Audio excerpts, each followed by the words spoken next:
Have you ever felt like you're just spinning your wheels, trying so hard to build good habits, but getting nowhere? Well, today we're diving into a masterclass on how to make tiny, almost effortless changes that lead to massive results, all from James Clear's incredible book, Atomic Habits. I mean, let's be totally honest for a second. You've tried to start exercising, you've tried to eat healthier, maybe you've tried to finally read that stack of books on your nightstand, and it just feels impossible, right? Like you're fighting this constant uphill battle against yourself. But what if I told you the secret has absolutely nothing to do with willpower? It turns out you were never the problem. Your system was. And there's this tiny, almost invisible force that, once you learn how to use it, changes absolutely everything. And that powerful little force, well, that's what we call an atomic habit. Think about it. Just like a real atom, it's this incredibly small fundamental building block. On its own, it might not seem like much, but when you start combining them, they compound into something truly remarkable. Okay, this image right here is maybe the most important one you'll see. It shows exactly why most of us give up. See, we expect our progress to be this nice, neat, straight line, but in reality, the most powerful results are always delayed. That gap between our expectations and reality is what James Clear calls the valley of disappointment. It's the danger zone where we quit, usually right before the real breakthrough happens. Your one job is to just keep going.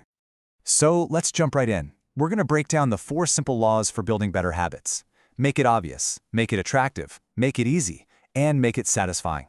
By the end of this, you'll be all set to launch your very first atomic habit. All right, first up, law number 1, make it obvious. This is not about trying harder or using brute force. It's about being a little bit smarter and designing your environment so that good habits are the most natural, obvious thing to do. So here's the game plan. For any good habit you want to build, you make the cue, the trigger, so obvious you practically trip over it. And for a bad habit, you do the exact opposite. You make that cue totally invisible. Basically, you're setting up your environment to do all the heavy lifting for you. And this is so much simpler than it sounds. You want to read more? Okay, don't just put the book on a shelf somewhere. Put it right on your pillow. You literally can't get into bed without moving it. Want to eat healthier? Stop hiding the fruit in that crisper drawer in your fridge where, let's be honest, it goes to die. Put a big, beautiful bowl of apples right on the kitchen counter. See? It's just smart design. So once a habit is obvious, the next step is to actually want to do it. And that brings us to law number 2, make it attractive. This is all about hacking your brain's reward system and using the people around you to your advantage. Now, the science on this is really clear. The more attractive something is, the more our brain craves it and the more likely we are to do it. So, we're going to hijack that wiring. We'll make our good habits seem absolutely irresistible, and our bad habits seem, well, totally unappealing. And here are 2 brilliant ways to do just that. First up is temptation bundling. It's so cool. You just pair something you want to do with something you need to do. For example, you only let yourself watch that show you're binging while you're on the treadmill. The other big one, find your tribe. Join a group or a culture where your desired habit is just normal. Your brain's natural desire to fit in will take care of the rest. Ooh, I love this. This is one of the most powerful mindset shifts in the entire book. You just change one tiny word.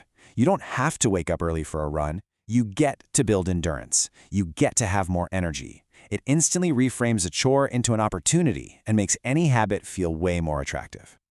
Okay, so we've made the habit obvious and attractive. But if it's still a pain to do, you're going to find an excuse. That's why we have law number 3, make it easy. This is all about removing every single bit of friction that stands between you and your goal. Here's a little secret about being human. We are fundamentally lazy. I mean, we are hardwired to take the path of least resistance. Always. So instead of fighting that, let's use it. We're going to make our good habits ridiculously easy to start and our bad habits a total hassle. A fantastic little trick for this is called resetting the room. It's so simple. When you finish an activity, you just set up the space for the next good thing you want to do. So when you're done with TV for the night, you put the remote away, fluff the pillows, and fold the blanket. You're not just cleaning, you're priming the environment. You're making it easy for your future self. And for bad habits, you just flip it. You add friction. The ultimate tool for this is what's called a commitment device. It's a choice you make right now that locks your future self into the right behavior. The classic example is the writer Victor Hugo. To make sure he finished his novel on time, he had his assistant lock away all his clothes. He literally couldn't go outside, so he had no choice but to sit down and write. And that brings us to our final and maybe most important law. Make it satisfying. Because let's face it, if a habit isn't rewarding in some way, you're just not going to stick with it. This is the secret sauce that closes the loop and makes your brain go, hey, let's do that again. Here it is, the golden rule of behavior change. What is immediately rewarded is repeated. What is immediately punished is avoided. The problem is, our bad habits usually give us an instant reward, right? But the rewards for our good habits are way off in the future. So our job is to bring that reward into the present. And here's a genius way to do that called the paperclip strategy. Let's say your goal is to make 120 sales calls. You start with 2 jars. One has 120 paperclips, the other is empty. And every single time you make a call, you move 1 paperclip from the full jar to the empty one. That tiny physical action gives your brain an immediate, satisfying little hit of progress. It's so simple, but so effective. And that leads us to this incredibly powerful mantra for consistency. Don't break the chain. The idea is simple. Every day you do your habit, you put a big X on a calendar. After a few days, you'll have a chain of X's, and then your only job becomes keeping that chain going. The streak itself is the reward.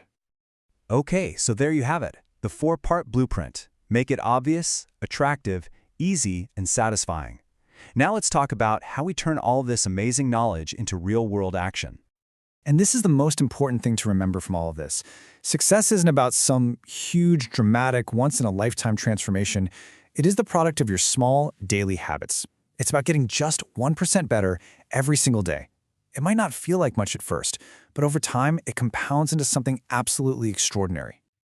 So, here's your mission, should you choose to accept it. Don't try to change your entire life overnight. Just pick one thing, one habit. Then, pick one of these 4 laws and apply it. Maybe you'll put your running shoes by the front door to make it obvious. Or maybe you'll start a paperclip jar to make it satisfying.